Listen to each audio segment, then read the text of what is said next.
అంటే 2 దెబ్బలు కొట్టినంత మాత్రం వాడి మీద ప్రేమ లేక వాడు ఏమైపోతున్నాడు కనుక్కుంటాడు, ఎంక్వైరీ చేస్తాడు. ఎక్కడికి వెళ్ళాడు, ఇప్పుడు ఎందుకు వెళ్ళాడు, అక్కడ బాగుంటుందా, ఏమండి కొట్టాడుగా పగతోనా, తప్పు చేశాడు కనుక. దేవుడు ఇజ్రాయేలు జనాంగాన్ని కొట్టాడుగా, ఎందుకు, ఇప్పుడు డైరెక్ట్గా డీల్ చేయటం లేదు, కానీ ఒక వ్యక్తి కావాలి, దేవునికి ఒక వ్యక్తి కావాలి. దేవునికి స్తోత్రం, హల్లెలూయా. అందుకే 2వ వచనాన్ని చదువుతారు.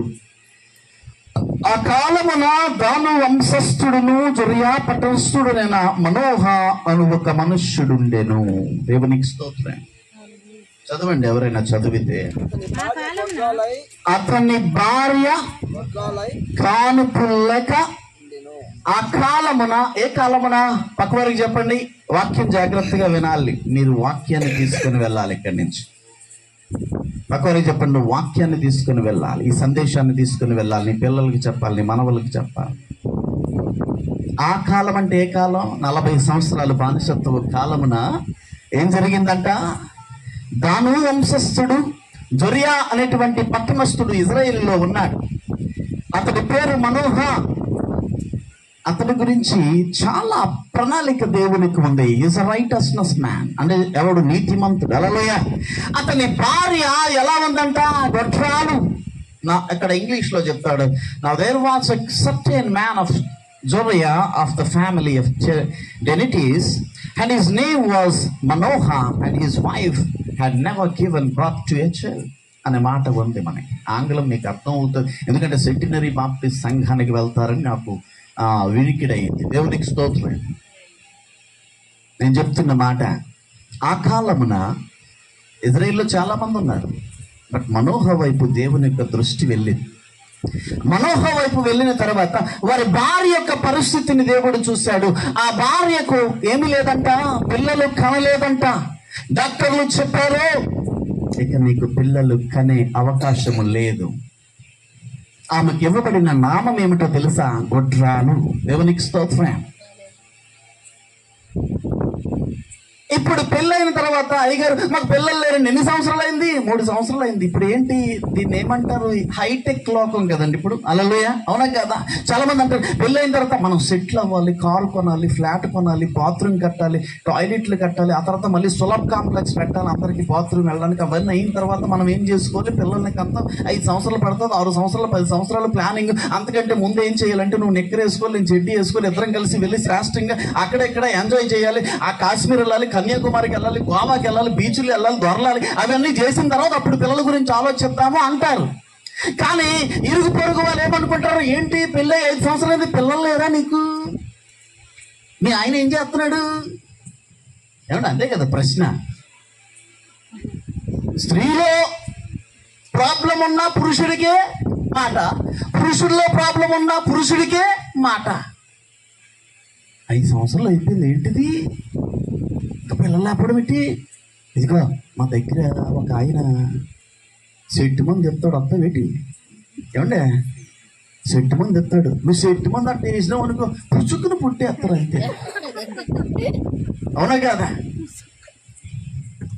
అదే కనుక ఆ స్త్రీ సిటీ నుంచి కొంచెము మండల హెడ్ క్వార్టర్కి వెళ్ళింది అనుకో, 5 సంవత్సరాల నుంచి పెళ్ళి అయిందంట. ఎవరైనా ఇలాగా ఇంట్లో నుంచి బయటకు వెళ్తున్నారు, ఆమె ఎదురైంది అనుకో, ఏం చేస్తారు?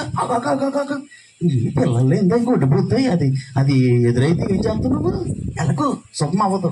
ఏమవుద్ది? ఆమె ఎదురైతే అశుభం. అందరూ చెప్పండి, శుభానికి వ్యతిరేక పదం ఏంటి? అశుభం. అంటే నువ్వు వెళ్ళే కార్యక్రమం అవ్వదు. అరే పోనీ వెళ్ళే కార్యక్రమం అవ్వదని చెప్తే పోనీ ఏదో కారు కొనడానికో, లేకపోతే ల్యాండ్ కొనడానికో, పెళ్లికో, లేకపోతే పెద్ద మంచి ఫంక్షన్కో, లేకపోతే గృహప్రవేశానికి వెళ్తే ఆపొచ్చు. ఒక ఆయన ఉదయాన్నే స్పీడ్గా వెళ్తున్నాడు, వాడు పొట్టంతా జారిపోతూ ఉంటే ఎంత చెంబు పట్టుకుని వెళ్తున్నాడు. అప్పుడేమో ఎదురుగా అమ్మాయి, పాపం పిల్లలు లేని అమ్మాయి వస్తుంటే వాళ్ళ వారి ఆగు నీకు శుభం కాదంటుంది. ఇదేమిటిది? వీడేమో ఆగవే, నాకు ఒకవేళ వదలకపోతే లుంగి మొత్తం పాడైపోతుందని అచ్చా వింటాడేమిటి? ఆగు అంట అంతే. ఏమి శుభం కాదంటే, నువ్వు శుభం కాదే, నాకు వదలకపోతే ఇక్కడ అశుభం అయిపోతే అశుద్ధం అయిపోతుంది అంతా అంటున్నాడు. అయినా వదలలే. ఎందుకు? ఆమె పిల్లలు లేరు, 5 సంవత్సరాలు పిల్లయింది, ఆమెకు పిల్లలు లేరు, ఆమె గొడ్రాలు అంటే అశుభం. ఇది ఎప్పటి మాట? ఈ రోజున. అవునా కదా? ఈ రోజున మరి 2000 సంవత్సరాల క్రిందట,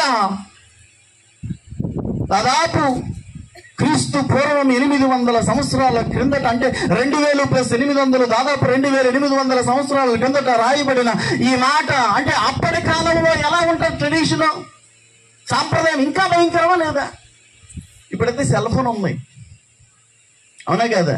ఇప్పుడు సెల్ ఫోన్ తీసుకుని వెళ్ళి అబ్బాయిలు అమ్మాయిలు ఏం చేస్తున్నారు, బాత్రూంలో కూర్చుంటున్నారు, చక్కగా కూర్చుని ఇలా చూసుకుంటారు. ఇలాగే ఒక పక్కన షార్ట్లు వీడియోలు చూసుకుంటూ ఒక పక్క నుంచి కింద నుంచి పని చేస్తున్నారు. ఏమిట్రా పాపం, ఒకే ఒక బాత్రూమ్ ఉంటే గొప్ప బాధ, వీళ్ళేమో ఎదురు చూస్తూ ఉంటారు. వాడు గంట అయినా రాడు, వాడు రే రారా రారా అంటే ఉండు ఉండు ఉండు ఉండు అవుతుంది అవుతుంది అవుతుంది అంటాడు. వేదవ ఏమిటి ఏమిటి దారుణం. అంటే టెక్నాలజీ పెరిగింది, అప్పట్లో టెక్నాలజీ లేదు. ఉందా టెక్నాలజీ? అప్పుడు టెక్నాలజీ ఉందా? లేదు. అంటే ఆ స్త్రీ బయటికి వెళ్ళాలంటే తలదించుకోవాలి, ఎవరు లేనప్పుడు వెళ్ళాలి, ఎవరితో మాట్లాడడానికి అవ్వదు. ఒక పుట్టినరోజుకి పిలవరు, ఒక పేరంటానికి పిలవరు, ఒక గృహప్రవేశానికి పిలవరు, ఒక మనం చూసినట్లయితే ఒక ఫంక్షన్కి పిలవరు, ఒక శుభకార్యానికి ఆ స్త్రీకి పిలవటం లేదు. మనుషులందరూ దూరం పెట్టేశారు. దేవుడు ఆ స్త్రీ వైపు చూస్తూ ఉన్నాడు. దేవునికి స్తోత్రం చెప్పండి గట్టిగా, చప్పట్లు కొట్టండి. హల్లెలూయా. అవునా కాదు? మనుషుల ప్రేమ కొంచెం, ప్రేమకు కూడా లంచం, యేసు ప్రేమ శాశ్వతం, జీవితానికి సార్థకం. హల్లెలూయా. మనుషుల ప్రేమ కొంచెం, ప్రేమకు కూడా లంచం, యేసు ప్రేమ శాశ్వతం, జీవితానికి సార్థకం. ఒక అమ్మాయి ఉంటుంది, ఆమె ఎటువైపు చూస్తో తెలియదు, ఈస్ట్ వెస్ట్. పక్కింటి వాళ్ళు ఎప్పుడు చూసి నువ్వు చాలా అందంగా ఉన్నావే, బుజ్జిగా ఉన్నావు, చాలా చక్కగా ఉన్నావు, ఏ క్రీమ్ వాడతాడు? నేను ఫెయిర్ అండ్ లవ్లీ వాడతాడు. దేవునికి స్తోత్రం. ఏం సబ్బు వాడతావు? సంతూర్ సబ్బు వాడతాడు. చాలా స్పష్టంగా ఉంది. పొగుడుతా ఉంటారు, ఏమి పొంగిపోతూ ఉంటుంది. అమ్మ నా అంత అందగతి లేదు. ఎందుకంటే పాపం ఈమె రోజు ఏం చేస్తుంటే వాళ్ళకి కాస్త చికెన్ ఏమంటే ఈమె చేసుకున్న కూరలన్నీ కూడా వాళ్ళకి ఎత్తా ఉంటే వాళ్ళు పొగుడుతా ఉంటారు. హల్లెలూయా. అంటే నిన్ను పొగడాలంటే లంచం కావాలి, వారిని ప్రేమించాలంటే లంచం కావాలి, అవునా కదా? వారు నిన్ను ఎక్కడికైనా తీసుకెళ్లాలంటే లంచం కావాలి, వాళ్ళతో చక్కగా మాట్లాడాలంటే లంచం కావాలి. మనుషుల ప్రేమ కొంచెం, ప్రేమకు కూడా లంచం, యేసు ప్రేమ శాశ్వతం, జీవితానికి అతి సార్థకం. దేవునికి స్తోత్రం. హల్లెలూయా. యేసు ప్రేమ నిన్న నేడు నిరంతరం ఒకటే లైతుగా ఉంటుంది. ప్రపంచం అంతా ఆ స్త్రీని వెలివేసినప్పుడు దేవుడు చెప్తున్న మాట, ఒక మాట చదువుదామా? 3వ వచనాన్ని తొలిపింగా ముగించేద్దాం. యెహోవా దూత ఆ స్త్రీ, అంటే ఇదేమిటి, దాను వంశస్థుడైన మనోహ మీద కదా,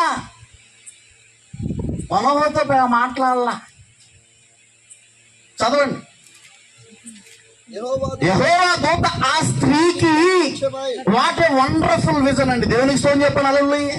దర్శనం, పక్కన చెప్పండి, దర్శనం అనండి. హల్లెలూయా. చదవండి అయ్యారు. ఇదిగో నీవు గొడ్రాలవు. కామా ఉంది అక్కడ, కామా ఉంది. ఒకసారి మీకు చూస్తే మీకు ఒక అద్భుతమైన విషయాన్ని నేను చెప్పాలనుకుంటున్నాను. 2వ వచనాన్ని మనం చూస్తాం. ఆ కాలమున దాను వంశస్థుడును జొర్యా పట్టణస్థుడునైన మనోహనునొకడుండెను. Full stop. అతని భార్య గొడ్రాలై కానుపు లేక ఉండెను. Full stop. There is end అన్నమాట. అక్కడ అయిపోయింది. ఫుల్ స్టాప్ అంటే నథింగ్. వేరే లైన్ రాసుకోవాలి, దానికి లింకప్ లేదు. అంటే మనుషులు చేసిన తీర్పు, గొడ్రాలు ఇక లేదు. నువ్వు డాక్టర్ల దగ్గరికి వెళ్ళు, పసర మందుల దగ్గరికి వెళ్ళు, హోమియోపతి దగ్గరికి వెళ్ళు, న్యాచురోపతి దగ్గరికి వెళ్ళు, నీకు పిల్లలు పుట్టరు. డిసైడెడ్. బట్ ఎక్కడ చెప్తున్నాడు, ఇదిగో నీవు గొడ్రాలవు, కామా. హల్లెలూయా. పక్కవారికి చెప్పండి, కామా అనండి. హల్లెలూయా. Something will happen. పక్కవారికి చెప్పండి, ఏదో కొత్త కార్యము నీ జీవితంలో ఆరంభమవుతుంది. గట్టిగా గట్టిగా పక్కవారికి చెప్పండి. షేకేనండి గట్టిగా. హల్లెలూయా. పక్కవారికి చెప్పండి, ఏదో కొత్త కార్యము నీ జీవితంలో ఆరంభమవుతుంది. ఆమేన్ చెప్పండి. హల్లెలూయా. అక్కడ దేవుని దూత మాట్లాడుతున్న మాట చూసారా మీరు? జాగ్రత్తగా గమనించాలి వాక్యాన్ని. మనం ముందేముంది వెనకేముంది అక్కడ చెప్తుంది కదా, ఇదిగో నీవు గొడ్రాలవు, కామా. ఫుల్ స్టాప్ అంటే అయిపోయినట్టే, కామా. అక్కడ ముందు చెప్పిన ప్యాసేజ్లో ఫుల్ స్టాప్ ఉంది, అవునా కదా? అప్పుడు ఏంటి, సమాప్తం ఇంకా. బట్ దేవుడు చెప్తున్న మాట ఏంటి, కామా. నీకు కానుపు డబల్ కామా. ఇప్పుడు దేవునికి స్తోత్రం. ఇప్పుడు తర్వాత అయితే నీవు గర్భవతి. గట్టిగా చెప్పకుండా కానీ దేవుని స్తోత్రం. హల్లెలూయా. నీవే గర్భవతివై కుమారుని కంటావు. నువ్వు కావాలి, నీ గర్భము నాకు కావాలి, నువ్వు కావాలి.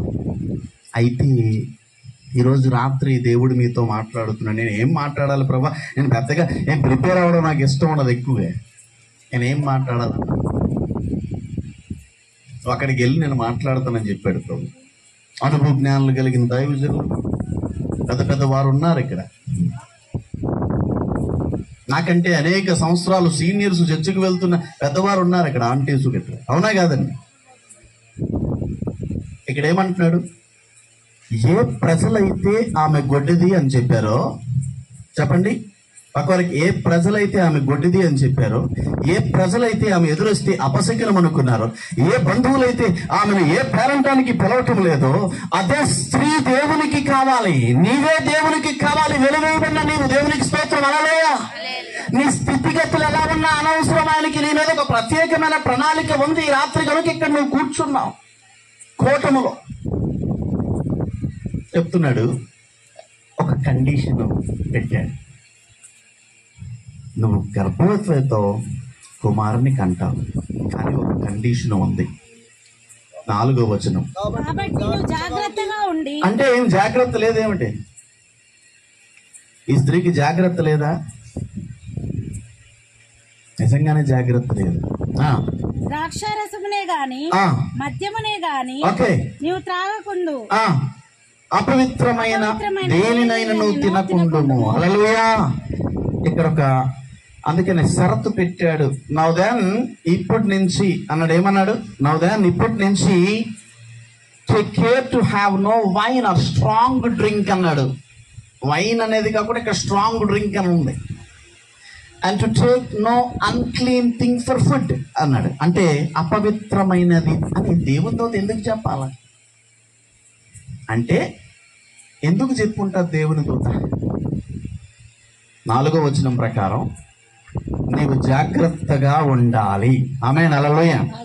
డాక్టర్ దగ్గరికి వెళ్ళామనుకో, ఏదైనా రోగం వచ్చినప్పుడు, అమ్మ ఇన్ని రోజులు ఇది తినకూడదు, అవునా కాదు? ఇది తినకూడదు, ఇది తాకూడదు, ఇలా పడుకోవాలి, తినబాలి, అవునా కాదు? చెప్పింది వింటే శ్రాష్టంగా ఉంటాం. ఒకవేళ చెప్పింది వినకపోతే వేగంగానే కష్టాలు వస్తాయి. దేవుడు చెప్పాడు ఏంటంటే, అంటే ఈ బాడీ ఒకదానికి అలవాటు పడిపోయిందనమాట, అవునా కాదా? ఆ అలవాటు చెడ్డది. దేవునికి స్తోత్రం. ఈ స్త్రీకి మద్యము బాగా అలవాటు అయిపోయినటువంటి స్త్రీ ఈమె. అంటే డ్రింకరు. పక్కవారికి చెప్పండి, డ్రింకరు చెప్పండి. పీనా అనండి పక్కవారికి. పీనా. హల్లెలూయా. కానా. హల్లెలూయా. 2 విషయాలు ఉన్నాయి మీకు. కానా చెప్పండి, పీనా. హల్లెలూయా. ఒకటి మద్యానికి బానిస అయిపోయింది, మద్యం లేకపోతే అవటంలా. 2వది అపవిత్రమైన భోజనం. అంటే పంది మాంసం తింటుంది, బురద పంది మాంసం. ఇక్కడ గొప్ప బాధ వెళ్తాను.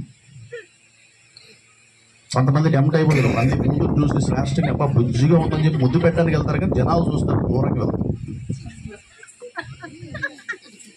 ఎవరు లేకపోతే పెట్టేద్దామని వేదవా. ఏమిటండి బాధ? దేవునికి స్తోత్రం. మీకు అర్థమవుతుందమ్మా? అర్థమవుతుందా? గట్టిగా చప్పట్లు కొట్టండి, గట్టిగా. దేవుని స్తోత్రం. దేవుడి ఈరోజు రాత్రి నీతో మాట్లాడుతున్నాడు. ఇక్కడ ఒక మాట చెప్తున్నా. ఈమె బానిస అయిపోయింది. ఎందుకో తెలుసా? మద్యానికి. విస్తారమైన పొలాలు ఉన్నాయి. ఏ గోత్రము? దాను. అమ్మా మామూలు వ్యక్తి కాదుగా. హల్లెలూయా. దాను గోత్రం అంటే సామాన్యమైనది కాదు, అవునా కాదా? ఈ దాను గోత్రం ఏ గర్భంలో నుంచి వస్తుంది? ఏ గోత్రం నుంచి? అదే ఏ గర్భం నుంచి? యాకోబు గర్భం నుంచి. అంటే వారి అంటే యాకోబు గర్భమే కరెక్టే. 12 గోత్రాలు కూడా అక్కడి నుంచే వచ్చాయి. కాకపోతే దాను నేను చెప్పేస్తే బాగోదు, కానీ రేపు మీరు చెప్పండి, నా దగ్గరికి రండి, 5 స్టార్ చాక్లెట్ ఇస్తాను. దేవునికి స్తోత్రం చెప్పండి. హల్లెలూయా. 5 స్టార్ ఇస్తాను చక్కగా. వద్దులే పోనీ క్యాడ్బరీ డైరీ మిల్క్ ఇద్దాం. దేవునికి స్తోత్రం. నేను చెప్తున్నాను, ఈమె మద్యానికి బానిస అయిపోయిన స్థితిలో ఉంది. అంటే ఎందుకో తెలుసా? ఇప్పుడు ఒక వ్యక్తి ఉన్నాడు, చాలా మంచోడు పాపం. అందరూ కూడా అరే నువ్వు ఎదురైతే దురదృష్టం రా, నువ్వు అసలు ఏ పేరంటానికి రావద్దు, ఏ ఫంక్షన్కి రావద్దు అని మాటలతో కృంగ తీసేస్తూ ఉంటే బయటికి వెళ్ళలేక ఒక చీకటి గదికి ఆమె అంకితం అయిపోయింది. చెప్పండి, చీకటి గదికి. హల్లెలూయా. చీకటి గదికి అంకితం అయిపోయి ఆ గది నుంచి బయటికి రాకుండా పనోళ్ళు ఆమెకి తీసుకెళ్ళి భోజనం ఇస్తా ఉన్నారు. ఆమె అంటుంది, రే నాకు ఇది కావాలి, ఆ భోజనాన్ని తయారు చేస్తుంది. విస్తారమైన పొలాలు ఉన్నాయి కదా, వాళ్ళకి. హల్లెలూయా. పట్టుకో, విస్తారమైన పొలాలు ఉన్నాయి కదా. ఏం చేస్తుంది? ఇంకా భోజనం చేస్తుంది, ద్రాక్షరసం తాగుతుంది, భర్తతో మాట్లాడటంలా. కానీ ఇక్కడ ఒక అద్భుతమైన విషయం అయితే జరుగుతుంది. కన్నీటితో, ప్రభువా నా బ్రతుకుని మార్చవా, నాకున్న ఈ నిందను తీసివేయవా, నా జీవితానికి ఒక ప్రత్యేకత ఇవ్వవా. మనుషులు నన్ను వెలివేశారు, బంధువులు నన్ను వెలివేశారు. నా భర్త అప్పుడప్పుడు నన్ను అపార్థం చేసుకుంటున్నాడు, ప్రేమిస్తాడు కానీ అప్పుడప్పుడు అపార్థం చేసుకుంటాడు. పని వాళ్ళ దగ్గరికి వెళ్తే, అమ్మగారు ఇదిగోండి మొన్నే పెళ్ళయింది, నా కొడుకు పుట్టాడు అంటున్నాడు, నా కూతురు పుట్టింది అంటున్నారు, బారసాలకి రమ్మంటారు వద్దంటున్నారు అని కన్నీటితో అంతరంగంగా ఒంటరిగా ఆ గదిలో మద్యానికి బానిసైనా, అపవిత్రమైనది తింటున్నా ఒంటరిగా అంతరంగంలో నుంచి కారుస్తున్న కన్నీళ్ళు ఏవైతే ఉన్నాయో, చెప్పండి, కన్నీళ్ళు. హల్లెలూయా. గుండెల్లో మండుతున్న మంట ఏదైతే ఉందో ఆ మంట ద్వారా దేవుని పాదముల కొరకు విజ్ఞాపన చేసింది. దేవునికి స్తోత్రం చెప్పండి. హల్లెలూయా. దేవుడు ఏం చేశాడో తెలుసా? హల్లెలూయా. దేవుని ఏర్పాటు వేరు. మనుషులందరూ నిన్ను విడిచిపెట్టినా, చూడండి, మనుషులందరూ నిన్ను వెలివేసిన, హల్లెలూయా, అనుకుంటావు నేను ఎంత ప్రేమించాను, ఏమి నా చుట్టాలు రారా, నా బంధువులు రారా, నా చెల్లి ప్రేమించదు, నా అక్క ప్రేమించదు, నా భర్త ప్రేమించడు, లేకపోతే నేను ఇన్ని సంవత్సరాల నుంచి ప్రేమ చూపించాను కదా, నా బాయ్ ఫ్రెండ్ ప్రేమించడు, వాడు ఎవడు ప్రేమించడు, నిన్ను వాడుకుని వదిలేస్తాడు. కానీ దేవుడు ఏంటో తెలుసా? ఆయన క్లియర్గా చెప్తున్నాడు కదా, హల్లెలూయా. ఆయన క్లియర్గా చెప్తున్నాడు కదా, హల్లెలూయా. చూడము నా అరచేతుల మీద నేను చెప్పాను, ఆమేన్, హల్లెలూయా. నేను చంకినెత్తుకున్నాను. ఇశ్రాయేలు వర్లరా, మీ వస్త్రాలు చింపుకోవాల్సిన పని లేదు, హల్లెలూయా. మీ హృదయాలను చింపుకోండి, నా తట్టు తిరిగితే. దేవునికి స్తోత్రం, హల్లెలూయా. ఒక రకముగా ఆమె చేసిన అంతరంగంలో చేసిన ఆ ప్రార్థన ఏదైతే ఉందో అది దేవుని దగ్గరికి సరాసరి వెళ్ళిపోయింది. దాని వంశస్థులు ఉన్నటువంటి మనోహాను చూశాడు కానీ ఆయనతో మాట్లాడలేదు. డైరెక్ట్ గా వారి భార్య దగ్గరికి దేవుని దూతను పంపించాడు. దేవునికి స్తోత్రం, హల్లెలూయా. ఎంతమంది దేవుని దూతలను చూశారు? ఇక్కడ అనుభవం ఉందా మీకు? దేవుని దూతను చూసినట్టు ఎవరికి అనుభవం లేదా? ఎంతో భాగ్యం కావాలి, అవునా కాదు? కొంతమంది ప్రార్థనా పరులకే కావాలండి దేవుని దూత. వారు ఉపవాసం ఉండి ప్రార్థన చేస్తారు, మోకరించి ప్రార్థన చేస్తారు, వారు బైబిల్ చదువుతూ ఉన్నారు, వారు శ్రేష్టంగా ఉన్నారు అని చెప్పి బాహ్య రూపాన్ని పొగుడుతూ ఉంటారు అందరూ, అవునా కాదా? ఇప్పుడు చక్కనైన షర్టు వేసుకున్నాను, లోపల చాలా చినిగిపోయినటువంటి కన్నాలు పడిపోయిన బనియన్ కనిపిస్తుంది. ఏమిటి మీకు కనిపిస్తుందండి? అది ఇన్నర్ పార్ట్, ఆమేన్, హల్లెలూయా. ఇది అవుటర్ పార్ట్, హల్లెలూయా. మనుషులు చూసేదేంటి? బయటికే. దేవుడు చూసేదేంటి? ఇన్నర్, హల్లెలూయా. పక్కవారు చెప్పండి, ఇన్నర్ అని చెప్పండి పక్కవారికి, అంటే లోపల, ఆమేన్, హల్లెలూయా. ఇన్సైడ్ ఆఫ్ యూ, అంటే నీ లోపల భాగాన్ని దేవుడు చూస్తాడు. నీ హృదయ అంతరంగంలో ఉన్న భక్తిని ఆయన కొలుస్తాడు, హల్లెలూయా. చెప్పాడు దానియేలు గ్రంథంలో చెప్తాడు కదండి, మెనీ టేకిల్ ఓ పారసిన్, అంతే కదండి. అంటే నీకు ఇచ్చిన ఆపర్చునిటీస్ అయిపోయాయి. ఎందుకంటే దేవుడు ఇచ్చిన రాజ్యాన్ని వదిలేస్తాం, ఆయన నామాన్ని కీర్తించడం లేదు. త్రాసులో దూసినప్పుడు, అవునా కదా, నీవు తేలిపోయావు. మనుషులందరూ అనుకుంటాడు మా రాజు చాలా గొప్పవాడు. లేదు, దేవుని దృష్టిలో లేదు. మార్కులన్నీ పోయినాయి, హల్లెలూయా. మార్కులు పోయినాయి. 6వ అధ్యాయం కీర్తన గ్రంథంలో ఒక మాట చదువుతాం, త్వరితంగా ముగిస్తాను. 6వ అధ్యాయం కీర్తనలో త్వరితముగా, విచారము చేత నా కన్నులు గుంటలు పడుచున్నవి, నాకు బాధ కలిగించు వారి చేత అవి చివికి ఉన్నవి, హల్లెలూయా. కన్నులు గుంటలు పడిపోతాయి, హల్లెలూయా. విచారం, ఈమెకి ఏముంది ఇప్పుడు పక్కవారికి చెప్పండి, ఆమెకి ఏముంది అని అడగండి. పక్కవారికి అనండి, పర్లేదు. కాన్వర్జేషన్ పక్కవారికి అనండి, ఏముంది ఆమెకి అనండి, తిరగండి, పర్లేదు. ఏమైంది, కొంత స్నానం చేయలేదు. ఆమెకి ఏముంది? విచారము చేత ఆమె కన్నులు ఎలాగైపోయి. అమ్మగారు ఏంటంటే ఈ మనోహర్ గారు వచ్చి, ఎరా అమ్మగారు బయటకు వచ్చారా? రాలేదండి అయ్య గారు. భోజనం పంపించా? మధ్యాహ్నం పంపించానండి, రాత్రి తినలేదు. మరి బయటకు వచ్చారా? మళ్ళీ 2 రోజు 3 రోజు వారం బయటకు వచ్చారేట్రా? రాలేదండి అయ్య గారు. విచారము చేత ఆమె కన్నులు గుంటలు పడిపోయాయి. ఇప్పుడు కింద ఒక మాట ఇప్పుడు చూసినట్లయితే 9వ వచనం, యెహోవా, గట్టిగా అందరూ చెప్పండి పక్కవారికి, యెహోవా నీ విన్నపము, ఆమె చెప్పండి గట్టిగా, హల్లెలూయా. యెహోవా నా విన్నపము ఆలకించి ఉన్నాడు. ఆమేన్. యెహోవా నా ప్రార్థన అంగీకరించును. దేవునికి స్తోత్రం, హల్లెలూయా. యెహోవా నా విన్నపము. ఈమె దగ్గర ఒక విన్నపం ఉంది. నాకున్న ఈ చెడ్డ పేరు తొలగిపోవాలి, నేను బయటికి రాలేను, తీసుకుంటే తీసుకో. 32 కీర్తనలో చెప్తాడు, 1-2 వచనాల్లో, యెహోవా చేత నిర్దోషి అని ఎంచబడిన వాడు, ఆత్మలో కపటము లేనివాడు ధన్యుడు. దేవునికి స్తోత్రం, హల్లెలూయా. ఆత్మలో కపటం ఉంటే నీ శరీరం ఎంత సౌందర్యముగా ఉన్నా దేవుని ఎదుట నీవు కొట్టివేయబడతావు. హల్లెలూయా. ఆమె శరీరము బాహ్యముగా చూస్తే ఆమె తినుచున్న ఆహారం అపవిత్రమే, ఆమె సేవిస్తున్న మరి చూస్తే మద్యము అపవిత్రమే, కానీ అంతరంగము దేవునితో ముడివేయబడి ఉన్నది. ఆమె చెప్పండి, హల్లెలూయా. అంతరంగము నుంచి ఒక ప్రత్యేకమైన స్వరము దేవుని పాదములు తాకుతూ ఉన్నది. విజ్ఞాపన, personal attachment with God, a great conversation. Chatting చేస్తా ఉంది ఇప్పుడు కూడా, chatting. There is no phone. అప్పట్లో ఫోన్ లేదు, but chatting from heart to heart. దావీదుని చెప్పాడు దేవుడు, ఇతడు నా హృదయానుసారుడు. దేవునికి స్తోత్రం, హల్లెలూయా. నీటిలో ఒకరి ముఖములకు ఒకరి ముఖం కనబడినట్లు, అవునా కదా? నీటిలో చూస్తే చక్కగా ముఖానికి ఒక కనబడినట్లు దావీదు హృదయము నాకు కనబడుచున్నది. దేవునికి స్తోత్రం, హల్లెలూయా.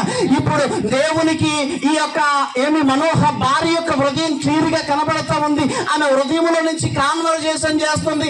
నీకు కూడా అలాంటి కాన్వర్జేషన్ అవసరం ఈ రోజున. పెదవులతో కాదు, ఈ జనులు నన్ను పెదవులతో పొగుడుతారు కానీ హృదయాలు నాకు దూరముగా ఉన్నాయి అంటున్నాడు. హృదయము దగ్గరగా ఉండాలి. దేవునికి స్తోత్రం. అయ్యారు మంచి పాట పాడు, హృదయము వ్యాధితో నిండిన కపట కేంద్రము. అంత పెద్ద సింగర్ని కాదు.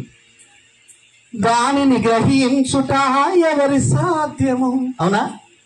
ఒక్కరు చెప్పండి. అంతరంగములు పరిశీలించు యేసయ్య, స్థిర మనస్సుతో నీ దారిలో సాగనివ్వయ్యా. ఆమేన్, హల్లెలూయా.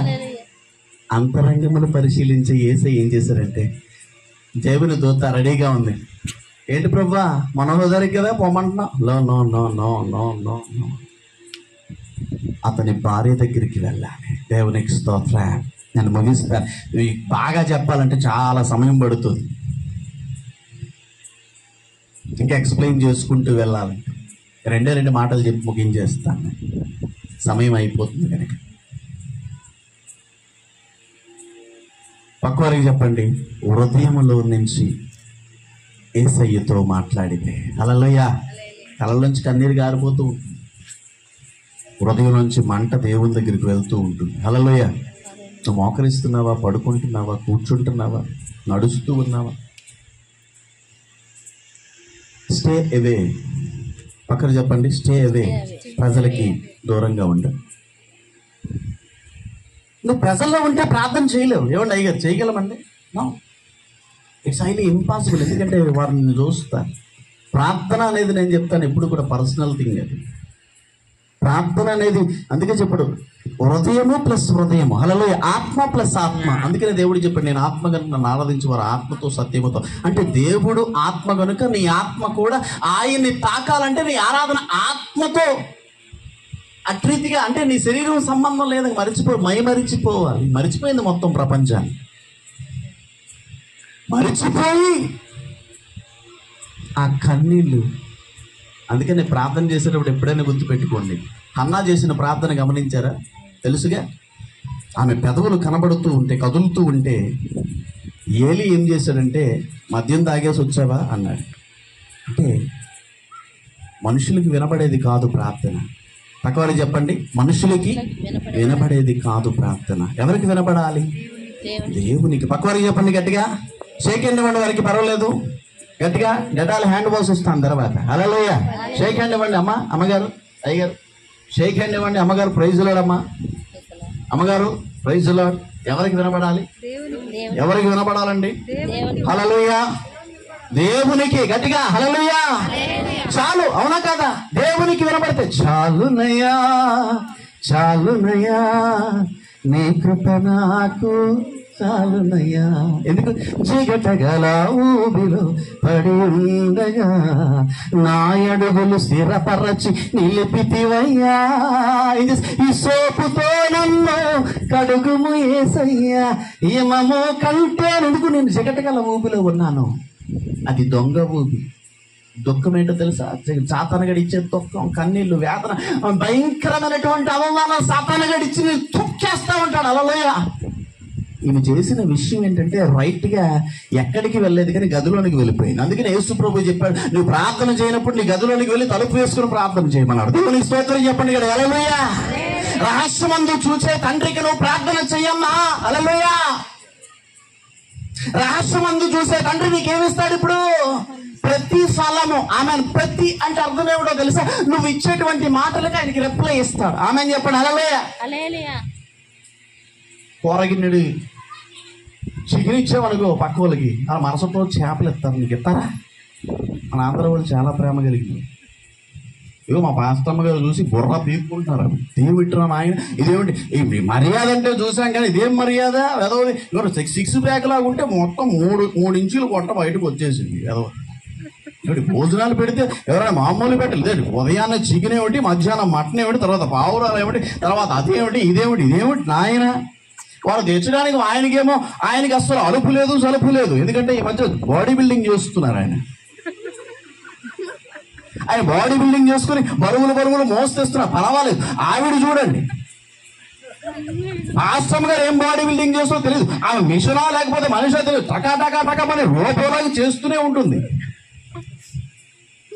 ఒక ఆయన ఏం చేశారంటే 100 చేపలు తెచ్చి పడేసారు. 100 ఈ సంఘస్థులతో కట్టుకున్నారండి. వాళ్ళు 2 చేపలు పంపిస్తున్నారు, వీళ్ళు 3 చేపలు పంపిస్తున్నారు, వాళ్ళు పప్పు పంపిస్తున్నారు. పప్పు పంపిస్తున్నప్పుడల్లా కొంచెం శ్రేష్టంగా ఉంటుంది ఏంటో కానీ, గొప్పగా ఉంటుంది.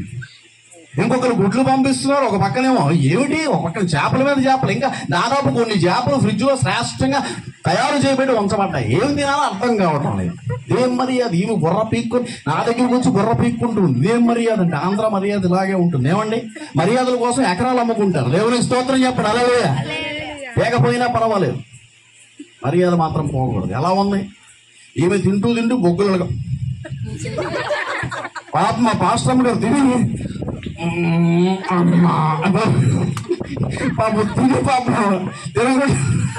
తిని పాపం అటు ఇటు వాకింగ్ చేయి కాస్త అరుగుతుందని చెప్పి అప్పుడు కష్టంగా 2-3 స్టెప్లు వేస్తున్నారు. 2-3 స్టెప్లు కరెక్ట్గా వేసిన తర్వాత దేని పోస్తున్నారు. ఏం మర్యాద? ఆవిడ ఉన్నారు అన్నమ్మ గారు, ఆవిడ సామాన్యురాలు కాదు. పళ్ళతో చంపేస్తారు. ఏ పళ్ళు? నోటుకున్న పళ్ళు కాదు, విచిత్రమైన పళ్ళు తీసుకొచ్చి తింటావా తినమంటున్నారు. ఆయన ఇదేం మర్యాదలేండి? అసలు అర్థమవుతుందా? అది అర్థమవుతుంది ఏంటి? రహస్యమందు చూచు తండ్రి నీకు ప్రతిఫలము. ఆమేన్. హల్లెలూయా. కొంతమంది గట్టిగా ప్రార్థన చేస్తారు, మంచిదే. ఏమండి, గట్టిగా చప్పట్లు కొట్టి గంతులు వేస్తే మంచిదే. కానీ అంతకంటే మంచి ప్రార్థన ఏమిటో తెలుసా? మౌనముగా చేసే ప్రార్థన. హల్లెలూయా. అది ప్రార్థనే, ఇది ప్రార్థనే. బట్ రిజల్ట్ కావాలి అంటే ఇప్పుడు చూడండి, వైట్ షర్ట్లు అందరూ కొంటారు. 200కు దొరుకుతుంది, 150కి దొరుకుతుంది, 3000 రూపాయలకి దొరుకుతుంది, 3 లక్షలకి దొరుకుతుంది. తేడాలు ఏమిటండి? అవునా కదా? రహస్యంగా చేసే ప్రార్థన మనుషుడికి వినపడదు.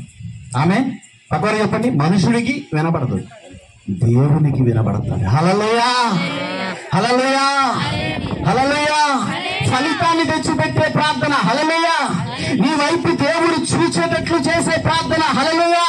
నీ కన్నీటిని వాదార్చే ప్రార్థన, నీ ప్రార్థనకి జవాబు వచ్చే ప్రార్థన, నీకున్నటువంటి నిందను తీసివేసే ప్రార్థన, నీ పైన కనికరము కురిపించే ప్రార్థన. నువ్వు రహస్యముగా చేసే ప్రార్థన. చప్పలు పట్టి గట్టిగా దేవునికి స్తోత్రం. హల్లెలూయా. ఇవి చేసింది అదే.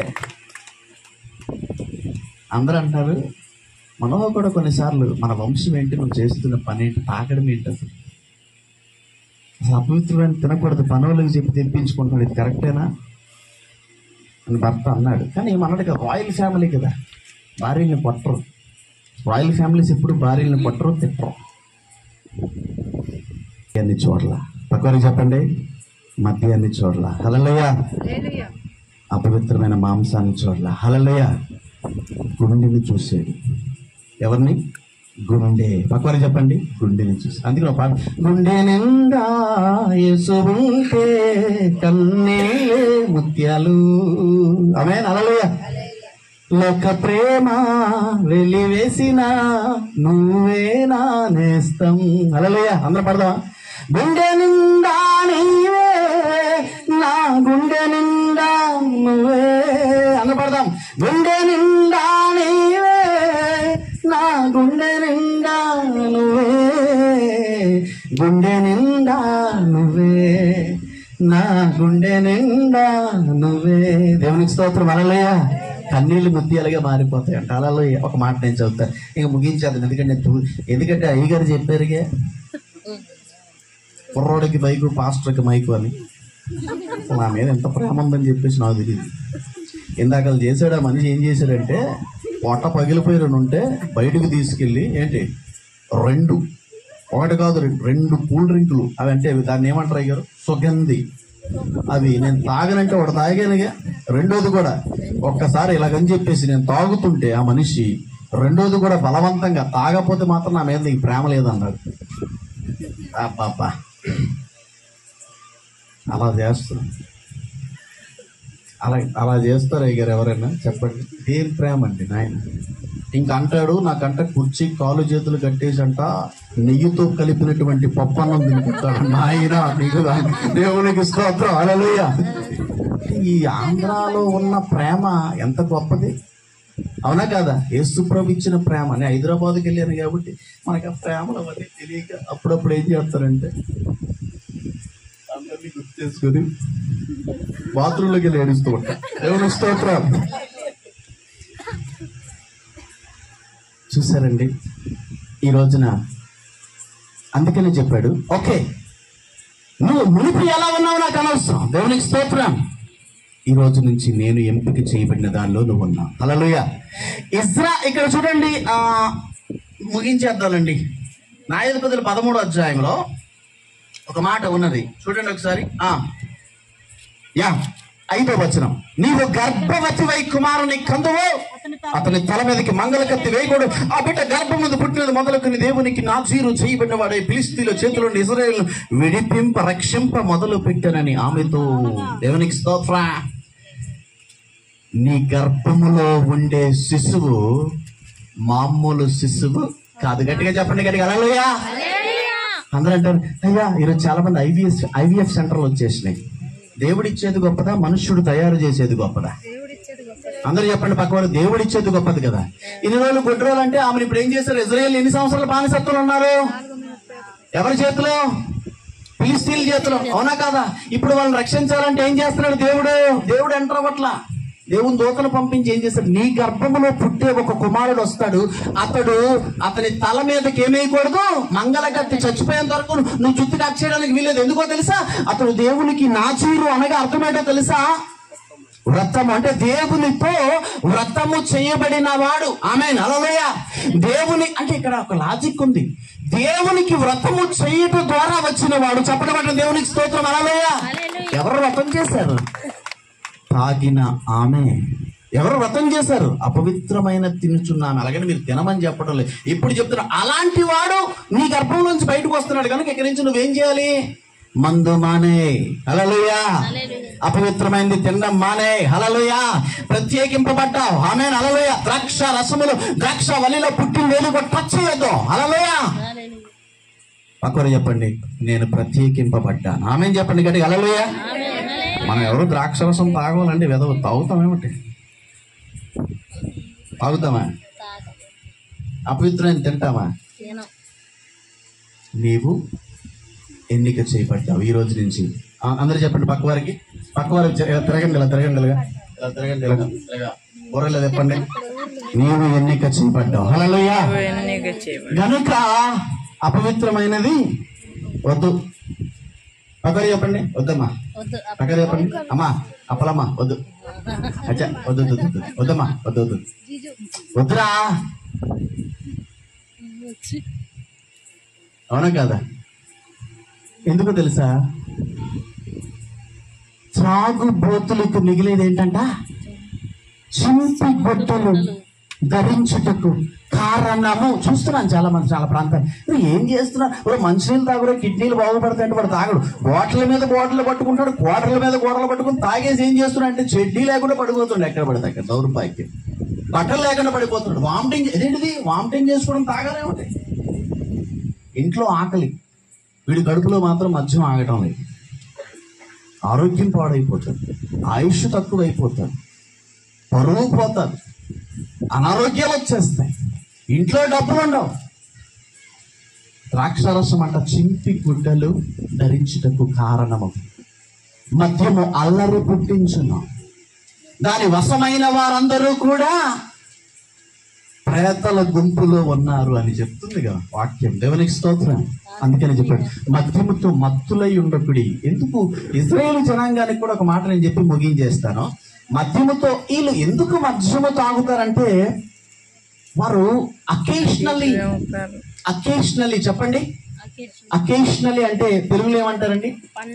పండగ, అర్థము వచ్చినప్పుడు. అందుకని 43 అనుకుంటాను, ఆదికాండ 34 వచనాన్ని చదవాలి. ఆదికాండ 43. మరియు అతడు తన ఎదుటి నుండి వారికి వంతులెత్తి పంపెను. ఇప్పుడు ఇక్కడ చూడండి, బెన్యామీను వంతు వారందరి వంతుల కంటే 5 వంతులు గొప్పది. ఇప్పుడు ఎవరు? యోసేపు అనేటువంటి యాకోబు కుమారుడు తన సహోదరుల దగ్గరికి చక్కగా అనేకులకు ధాన్యము లేదంటే వాళ్ళ బస్తాల్లో నింపాడు. బెన్యామీను వంతు వారందరికంటే 5 వంతులు చక్కది. వారి అన్నదమ్ములను తెలుసుకున్నారు. ఆ తర్వాత ఏం చేశారు? అతనితో కలిసి సంతుష్టిగా, అంటే there is a tradition in Israel. Hallelujah. There is a tradition అంటే ఒక సాంప్రదాయం ఏంటంటే, ఒక చక్కనైన గ్యాదరింగ్ అయినప్పుడు, ఫ్యామిలీ గ్యాదరింగ్స్ లో ఏదో పండగలు అయినప్పుడు శ్రేష్టంగా ద్రాక్షరసము సేవించడం వారికి అలవాటు. దట్స్ అకేషనల్, బానిసలు కాదు. అందుకనే clear. And Joseph sent food to them from his table, but he sent 5 times as much to Benjamin as to any of the others, and they took wine freely with him. Hallelujah. Freely with him అంటే ఏంటంటే సంతుష్టిగా, తృప్తిగా. ఎందుకో తెలుసా? ఎందుకు తాగారో కూడా చెప్తాను ఒక మాట. ఏంటంటే తాగారని చెప్తున్నారు. 104వ కీర్తన 15వ వచనాన్ని చూడాలి మీరు. తొలితంగా ముగించేద్దామండి. ఏమిటో అలా వెళ్ళిపోతూ, నరుల హృదయములో సంతోషపెట్టు ద్రాక్షారసము అంటే సంతోషము కొరకు తాగేవారు ఇజ్రాయేలు జనాంగం అప్పుడప్పుడు. హల్లెలూయా. కానీ దొర్లేసి వామిటింగ్లు తీసేసుకొని, ఆడి కొట్టేసి, ఈను కొట్టేసి, బట్టలు సింపుకొని, జీవితాలు నాశనం చేసుకొని, అయినా సరే అలా సంతోషం కొరకు కూడా ప్రత్యేకింపడిన వారికి పర్మిషన్ లేదు. హల్లెలూయా. ఇప్పుడు ఏం చెప్తున్నావు? ప్రత్యేకింపబడ్డావు. హల్లెలూయా. ఎందుకు? నూతన నిబంధనలో చెప్తాడు, నా తండ్రి వ్యవసాయకుడు, నేను ద్రాక్షారసి. అవునా కదా? పాత నిబంధనకు వచ్చేసరికి తండ్రి యొక్క పాట ఉంది అక్కడ. హల్లెలూయా. అంటే యేసుక్రీస్తు ద్రాక్షవల్లిగా ఉన్నాడు. ఇక్కడ ఈ మీరు చూస్తే ఈ మనోహ భార్య గర్భములో పుట్టినటువంటి వాడికి ద్రాక్ష రసము నుంచి ఏది తగలకూడదు, ద్రాక్ష వనం నుంచి ఏది తగలకూడదు. అంటే ద ఫెలోషిప్ డిఫరెంట్. మీకు అర్థమైందా లేదా? దేవుడు మాట్లాడుతూ ఉన్నాడు. హల్లెలూయా. టెంపరరీ రిడెంప్షన్ కోసం, అంటే తాత్కాలిక విమోచన కోసం నువ్వు నాకు కావాలి. మళ్ళీ ఇజ్రాయేల్ పడిపోయింది లేదండి. హల్లెలూయా. ఈ కుమారుడు పేరేంటో తెలుసుగా అందరికీ తెలుసుగా, సంసోన్. ఎవరు చెప్పారు? అమ్మో సామాన్లు కాదు నాయన, సంసోన్. హల్లెలూయా. ఇతడు పచ్చి గాడిద ఎముకను తీసుకుని 1000 మందిని చంపాడు. చనిపోయేటప్పుడు ఏం చేశాడు? 4,000 మందిని చంపేశాడు. ఇది ఇజ్రాయేల్ని విమోచించడానికి. హల్లెలూయా. ఆఖరికి ఒక మాట చూసేద్దాం. కీర్తనల గ్రంథము 25:3. కనిపెట్టు వారిలో ఎవడును సిగ్గునందడు. దేవునికి స్తోత్రం. హల్లెలూయా. నీ కొరకు కనిపెట్టు వారిలో ఎవడు సిగ్గు. హల్లెలూయా. ఈమెం చేసింది? కనిపెడతాం. హల్లెలూయా. సిగ్గునందిందా? దాటిపోయి కామా వచ్చింది. ఈరోజు నీ జీవితంలో కూడా కనిపెడితే ఎలాంటి స్థితిలో నువ్వు ఉన్నావో నాకు తెలీదు. అందరూ నన్ను విడిచినా నీవు నన్ను విడవనంటివే. తెలుసు కదా, నా తల్లియో నీవే, నా తండ్రివి నీవే, నా బంధుమిత్రు నీవే యేసయ్యా. హల్లెలూయా. లోకము నన్ను విడిచినా నీవు నన్ను విడవనంటివే. దేవునికి స్తోత్రం. హల్లెలూయా. ఎవరు నిన్ను విడిచి వెళ్ళిపోయినటువంటి, ఎందుకంటే నీ హృదయంలో నిజమైన భక్తి ఉంటే, కాన్వర్జేషన్ ఉంటే, యేసు ప్రభు పాదములు తాకైన మనస్సు నీ వైపు తిప్పగలిగే ప్రార్థన ఉంటే, హల్లెలూయా, ఆ ప్రార్థన ఉపవాసంతో కాదు. ఉపవాసంతో చేస్తే మంచిదే, మోకాళ్ళ మీద ఉండే చేస్తే మంచిదే, కానీ కన్నీటితో చేయగలిగితే ఇంకా మంచిది. ఆమేన్. కన్నీటి ప్రార్థన యేసుప్రభు మనస్సుని కరిగించేస్తుంది. హల్లెలూయా. నీ వైపు తిప్పేస్తుంది, నీ దగ్గరికి వచ్చేస్తుంది. అంటే దోత వెంటనే వచ్చేసింది. హల్లెలూయా. దానియేలు ప్రార్థన చేస్తున్నాడు ఉపవాసంలో, 21 రోజులు అయిపోతే అప్పుడు వచ్చాడు. ఏమన్నా అయిందని అయ్యారు, కానీ ప్రార్థన చేసి జమ్మును వచ్చేసి వెంటనే చూసింది. వాడి గాడ్ లైఫ్ చేంజ్ అయిపోయింది. అందరు ఇప్పుడు ఏమంటున్నారు? అమ్మో సంసోన్ గారు తల్లి, అమ్మ చెప్పండి అమ్మా, చెప్పండి అమ్మా, పక్కెళ్ళంటారా. ఇంతకుముందు వస్తే ఎదురుపడేవారు కాదు. ఇప్పుడు వాళ్ళే వచ్చి, అమ్మగారు మరి ఏమనండి, మరి అక్కడ ఓపెనింగ్ ఉందండి, గృహప్రవేశం, మీరు రావాలంటే మొట్టమొదటి మీరు అడుగు పెట్టాలి. మరి అక్కడ చెప్పండి, మీరు అడుగు పెట్టాలి. ఎందుకు? సంసోనుకు తల్లి. హల్లెలూయా. హల్లెలూయా. సంసోనుకి తల్లి. హల్లెలూయా. అవమానం నుంచి అడ్రస్ గా మారింది. ఆమేన్. హల్లెలూయా. అపకీర్తి నుంచి కీర్తిగా మారింది. హల్లెలూయా. దుఃఖము నుంచి ఆనందానికి మారింది. హల్లెలూయా. మీకు అర్థమైందా లేదో నాకు తెలియదు. అందరం లేచి నిలబడతాం, ప్రార్థన చేద్దాం. ఈరోజు నువ్వు ప్రత్యేకింపబడినదా, ప్రత్యేకింపబడినవాడు. నువ్వు ఫిల్టర్ చేయబడ్డావు, ఎన్నిక చేయబడ్డావు. ద్రాక్షరసంతో నీకు పని లేదు, అపవిత్రమైన దానితో